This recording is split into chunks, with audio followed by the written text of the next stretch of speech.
सो hey guys, good morning, good afternoon, good evening, जब भी आप इस क्लास को अटेंड कर रहे हैं। मैं विकी गुप्ता स्वागत करता हूं आप सभी का हमारा अपना यूट्यूब चैनल उड़ान इंग्लिश जोन में।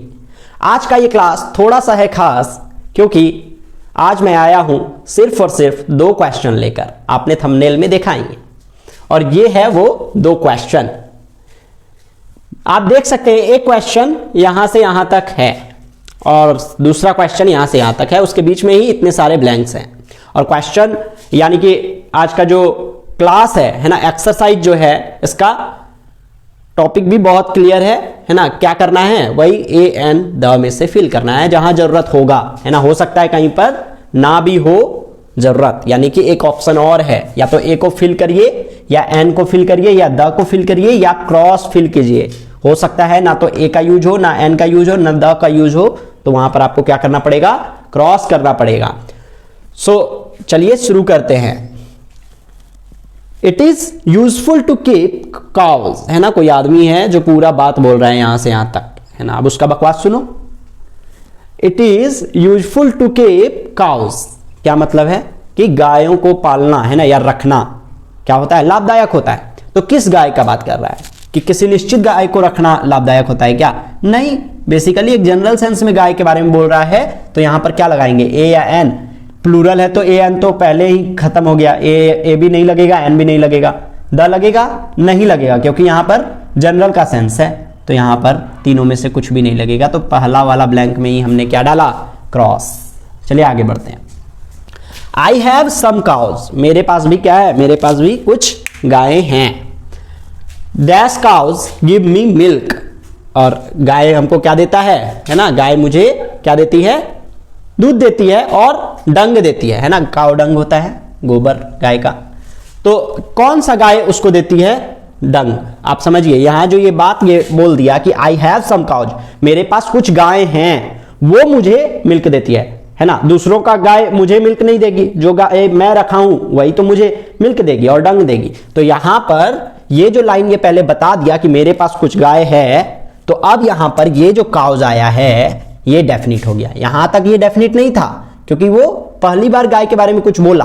बट अब जो बोला ये कि काउज गिव मी मिल्क, तो कौन सा गाय उसको दूध दे रहा है, वो गाय जो उसके पास है।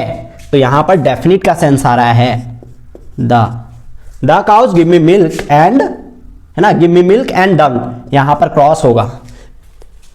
बोलिए कोई दिक्कत?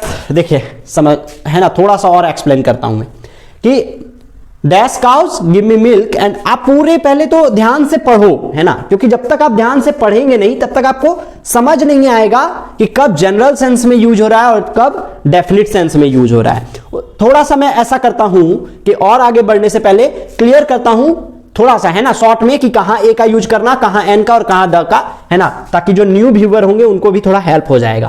कि ए और एन का यूज हमेशा ही सिंगुलर चेक करना होता है कि सबसे पहले नाउन क्या है, सिंगुलर है या नहीं है, या उसको बोले तो एक लाइन में और क्या बोल सकते हैं, काउंटेबल है या नहीं है ना।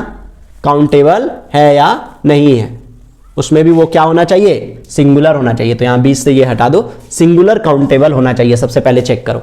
अगर तो कोई चीज को हम गिन ही नहीं सकते, जैसे मिल्क, ब्रेड, ये सब गिना नहीं जा सकता है। तो जब गिना ही नहीं जा सकता है तो उसमें ए एन का तो सवाल ही नहीं उठता है, क्योंकि ए एन का मतलब एक होता है। और अगर गिना जा सकता है यानी वो काउंटेबल है, अगर नहीं गिना जा सकता है तो वो अनकाउंटेबल हुआ। और अगर गिना जा सकता है तो वो काउंटेबल है, और अगर काउंटेबल है तो क्या वो सिंगुलर है, सिंगुलर मतलब सिंगल है। अगर एक है तो ए या एन लगाने का बात उठ सकता है, सिंपल। और द का यूज कहां करेंगे, अगर वो अनकाउंटेबल है ना, जरूरी नहीं है कि काउंटेबल हो, अगर वो अनकाउंटेबल भी है, ठीक है, बट फिर भी वहां एक चीज देखना होगा कि क्या वहां डेफिनिट का सेंस आ रहा है। अगर वो डेफिनिट का सेंस दे रहा है तो द का यूज करो। जैसे कि यहां पर, है ना, ध्यान से देखिए कि यहां पर जैसे लिखा है, it is useful to keep cows. Cows पालना अच्छी बात है ना, लाभदायक है रखना, है ना, गाय रखने से फायदा ही होता है। तो कौन सा गाय रखने का, यहां कोई एक मतलब किसी निश्चित गाय का बात नहीं कर रहा है, यहां कोई भी गाय मतलब जनरल केस का बात कर रहा था, तो क्रॉस यहां डाल दिए। बट यहां बोला मेरे पास कुछ गाय हैं, अब यहां पर ये बता दिया कि मेरे पास कुछ गाय हैं, है ना, और वो गाय मुझे क्या देती है, मिल्क देती है और डंग देती है। तो धरती का सारा गाय के बारे में नहीं बोल रहा, वो अपने गाय के बारे में बोल रहा है। यानी कि वो जो पहले जिक्र कर दिया कि मेरे पास कुछ गाय हैं, वो गाय मुझे मिल्क और डंग देती है। क्योंकि वो ही गाय मुझे मिल्क और डंग देती है, तो वो निश्चित हो गए, है ना, वो काउज डेफिनिट हो गए, तो यहां पर द काउज बोलना पड़ गया। ठीक है, और इसको सिंपल सा एक बात समझो कि जब भी कोई चीज का फर्स्ट बार जिक्र करते हैं तो वहां पर द लगाकर नहीं बोलते हैं, क्योंकि वो फर्स्ट टाइम ही जिक्र कर रहे हैं, और जब वो रिपीट होने लग जाता है तो फिर वहां आगे में द का यूज करके भी बोलते हैं। अच्छा, यहां पर मिल्क का पहली बार जिक्र कर रहा है तो यहां द मिल्क नहीं बोले, डंग भी पहली बार बोल रहा है तो यहां द डंग नहीं बोले, क्योंकि अभी डंग निश्चित नहीं है ना, वो गाय कितना भी डंग देगा, कितना भी मिल्क देगा, है ना। और फिर यहां बोला कि मैं क्या करता हूं, बेच देता हूं, क्या बेच देता हूं, मिल्क को और डंग को भी, है ना, दोनों मिल्क और डंग। तो कौन सा मिल्क और कौन सा डंग बेचता हूं? क्या यहां मिल्क डेफिनेट का सेंस दे रहा है? हाँ दे रहा है, कि वही मिल्क को मैं बेचता हूं जो मेरा गाय देता है, जो कि यहां पहले बता दिया था, यानी कि इस मिल्क का बात कर रहा है तो यहां द मिल्क होगा। और कौन सा डंग का बात कर रहा है? इस डंग का बात कर रहा है तो यहां द डंग होगा। कौन सा मिल्क और कौन सा डंग बेचता हूं? जो मेरा गाय देता है। टू मेक मनी, क्या बनाने के लिए? पैसा बनाने के लिए। तो पैसा भी फर्स्ट टाइम आ गया तो यहां क्रॉस, है ना। मनी को तो मनी क्या है? काउंटेबल अनकाउंटेबल, बेसिकली अभी यहां पर अनकाउंटेबल ही है, कि मनी को गिन करके नहीं बोल रहे हैं कितना मनी, है ना। तो ए एन का बात ही खत्म। और मनी जनरल के सेंस में यूज कर रहा है, कोई निश्चित पैसा का बात नहीं कर रहा है ना, तो क्रॉस। अच्छा, फिर यहां पर मनी का दूसरा बार जिक्र कर दिया कि मैं क्या देखो आगे दिखाते हैं कि पैसा मिल्क और डंग को बेचकर मैं पैसा बनाता हूं, है ना, या पैसा कमाता हूं। अब वो पैसे मनी दस मैड, इस तरह से जो पैसा मैं कमाता हूं, will make me will make me rich man, वो मुझे क्या बना देगा? अमीर। ये जो पैसा मैं कमाता हूं, तो यहां पर दूसरे बार मनी का जो जिक्र किया, और ये यहां मनी डेफिनिट हो गया। किस पैसे का बात कर रहा है? हो सकता है वो एक किसान हो, जो ये बात बोल रहा है वो किसान हो, वो खेती से भी पैसा कमाता हो, है ना, वो गाय को पाल करके भी पैसा कमाता हो, लेकिन यहां पर वो किस मनी का बात कर रहा है? ये दूध बेचकर और डंग बेचकर, है ना, जो कमाएगा पैसा, वो पैसा उसको क्या बनाएगा? अमीर बनाएगा।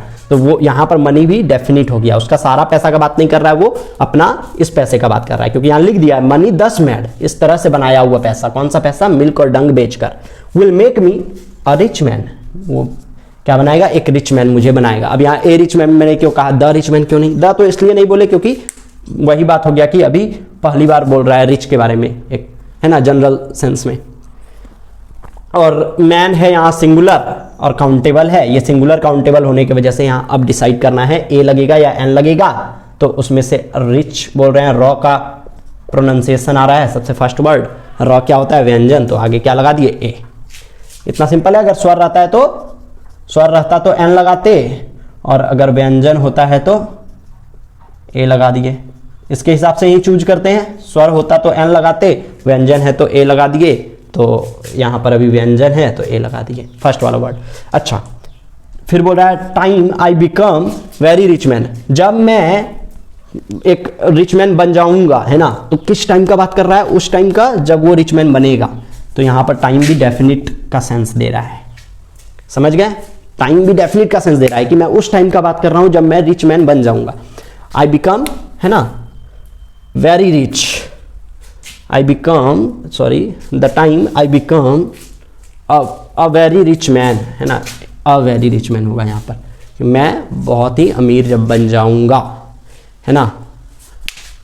I sell cows, मैं बेच दूंगा गायों को। तो किस गाय को बेच दूंगा? जो मेरे पास है, तो यहाँ पर the cows हो गया, ठीक है। I shall sell the cows and lead a peaceful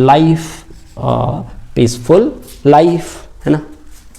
वही बात है कि देखो लाइफ तो सिंगुलर काउंटेबल ही है, ठीक है। पीसफुल लाइफ बोल रहा है, एडजेक्टिव हो गया, पीसफुल समझ लो, ठीक है। और लाइफ तो यहाँ जनरल सेंस में ही यूज कर रहा है ना। ये एग्जाम्पल में भी मैंने दिया था, लाइफ का जो बताए थे लाइफ के बारे में, है ना, वहाँ कुछ वर्ड दिए थे। तो वहाँ पर पिछले क्लास में जो क्लास रेगुलर किया है उसको पता होगा कि ये बात कि यहाँ अभी लाइफ जनरल का सेंस में यूज हो रहा है। तो जनरल सेंस में है, डेफिनिट है नहीं, तो द तो होगा नहीं। अब रहा ए और एन का बात, तो ये सिंगुलर काउंटेबल है, इसलिए ए लग गया। पी मतलब पौ का वो दे रहा है, तो इसलिए ए लग गया, ठीक है। यस्टरडे मैं आपसे रिक्वेस्ट करता हूँ और अभी भी कर रहा हूँ कि अगर, है ना, आप लोग पॉज करके खुद से पहले नहीं बनाते हैं तो पहले वही किया कीजिए कि पॉज करके खुद से बनाइए, फिर मैं क्लास को चालू करूँगा, तो फिर आप, है ना, एक एक करके देखते चले जाएंगे, ठीक है। तो वो ज़्यादा अच्छा रहता है कि आप अपने दिमाग से पहले बनाते हैं, फिर मैं जब करवाता हूँ तो आप खुद चेक करते हैं ना। चलिए, यस्टरडे है ना, बीते हुए कल में क्या देखा मैंने देखा आई सॉ अ बेगर, है ना, मैंने किसको देखा, एक भिखारी को देखा। तो ए बेगर यहाँ पर इसलिए बोल दिए क्योंकि एक जनरल बेगर का बात कर रहा है ना। बेसिकली पहली बार बेगर का जिक्र हुआ तो वहाँ तो द लगाएंगे नहीं, अब रहा ए या एन का बात तो सिंगुलर काउंटेबल होने की वजह से ए लग गया, है ना। अच्छा, यहाँ पर फिर दूसरी बार बेगर के बाद अब डेफिनेट हो गया वो भिखारी। किस भिखारी का बात कर रहे हैं, इस भिखारी का जिसको मैंने कल देखा, वो भिखारी है। तो the beggar was very poor, beggar was very poor, ध्यान से देखना है ना। भिखारी बहुत गरीब था, भिखारी बहुत गरीब था। कौन सा भिखारी बहुत गरीब था, वो भिखारी जिसको मैंने कल देखा। तो भिखारी क्या हो गया, डेफिनेट हो गया कि मैं जो बोल रहा हूँ जिस भिखारी के बारे में, वो आपको पता है किसके बारे में, इस भिखारी के बारे में। थोड़ा सा मैं है ना इसको और क्लियर करता हूँ, है ना। देखो, एक हो गया कौन, जो स्पीकर है, यानी कि अभी मैं हूँ, मान लेते हैं ना, ये बात मैं बोल रहा हूँ, ठीक है, ये मैं हो गया स्पीकर, और आप हो गए लिसनर जिसको मैं ये बात बोल रहा हूँ, ठीक है। अब बोलने वाला मैं और मेरे बात को आप सुन रहे हैं, यानी मैं आपको बोल रहा हूँ। और यहाँ मैं बोल रहा हूँ कि कल मैंने एक भिखारी को देखा। तो मैंने आपको किसके बारे में बताया, भिखारी के बारे में। क्या आपको पहले से पता है उस भिखारी के बारे में? नहीं, कुछ भी पता नहीं है आपको। मैंने तो अभी मुंह खोला ही है, आपको अब पता चला कि मैं किसका बात कर रहा हूँ, भिखारी का बात कर रहा हूँ। तो पहली बार जब आपको उसके बारे में मैंने कहा तो ए बेगर का बोल करके बोला, ठीक है। अब मैंने क्या कहा कि भिखारी बहुत गरीब था। तो क्या आपको पता है कि किस भिखारी का मैं बात कर रहा हूं? हाँ, आपको पता है किस भिखारी का मैं बात कर रहा हूं, वो भिखारी जिसको मैंने कल देखा, यानी कि अभी मैंने बताया आपको, है ना, पहली बार जो बताया कि मैंने एक भिखारी को देखा, और फिर मैंने कहा कि भिखारी बहुत गरीब था।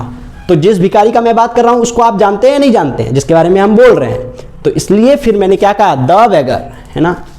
अच्छा, फिर ही वॉज ईटिंग ब्रेड। आपको पता है ब्रेड अनकाउंटेबल के कैटेगरी में हम लोग लेते हैं, यानी ब्रेड को नहीं गिन सकते हैं। हाँ, भले बोलता कि piece of bread, PIECE, piece of bread, यानी कि ब्रेड का टुकड़ा, या लोफ बोलते हैं उसको, पीस भी बोलते हैं, या क्या बोलते हैं, एक स्लाइस जो होता है उसको क्या बोलते हैं, लोफ, है ना। या तो पीस बोलो या लोफ बोलो, दोनों में से एक बोलो। लोफ ऑफ ब्रेड उसको गिना जा सकता है, इसलिए वहां आगे ए लगाते हैं, ए पीस ऑफ ब्रेड या a loaf of bread. But overall अगर ब्रेड का सिर्फ बोले, आगे पीस नहीं बोला ना लॉफ बोला, तो यहां पर क्रॉस होगा। तो वो क्या खा रहा था, ब्रेड खा रहा था। बट है ना, आपको समझ लो कि ब्रेड क्या है, अनकाउंटेबल है। जब पीस बोल दे तो फिर पीस को गिना जा सकता है, लोफ को गिना जा सकता है, ठीक। But bread was not well cooked, अब फिर ब्रेड का बात बोल दिया, तो अब यहां डेफिनेट का सेंस आ गया। कौन सा ब्रेड वेल कुक्ड नहीं था, मैं आपसे पूछता हूं, तो आप क्या कहेंगे, वही ब्रेड जो वो कल खा रहा था। तो ब्रेड का यहां पर सेंस आ गया निश्चित। अच्छा, I gave him a shirt, मैंने एक शर्ट दिया, शर्ट का पहली बार जिक्र कर रहा हूं। ही टुक शर्ट, उसने शर्ट को लिया, किस शर्ट को लिया, जो मैंने दिया। तो ये वाला शर्ट का बात हो रहा है, इसलिए यहां द शर्ट हो गया। He took the shirt and thanked me for, मुझे धन्यवाद दिया किस शर्ट के बारे में, जो शर्ट में उसने लिया और जो मैंने उसे दिया। तो यहाँ भी द आ गया। सिंपल, बहुत ही सिंपल, ठीक है, ऐसे ही होता है। तो ये भी बहुत आसानी था, है ना। आई होप आपने एंजॉय किया इसको, ठीक है। बहुत मज़ा आता है बनाने में भी, है ना, सोचने में भी। एंड चलिए, थैंक यू सो मच। मिलते हैं अब एक नेक्स्ट वीडियो में ऐसे ही कुछ स्पेशल टॉपिक को लेकर, है ना, एक अच्छा क्वेश्चन, है ना। मैं वही ट्राई कर रहा हूँ कि कुछ, है ना, यूनिक, कुछ थोड़ा स्पेशल लेकर के आता रहूँ आप लोग के बीच में। So thank you so much, मिलते हैं अब नेक्स्ट वीडियो में।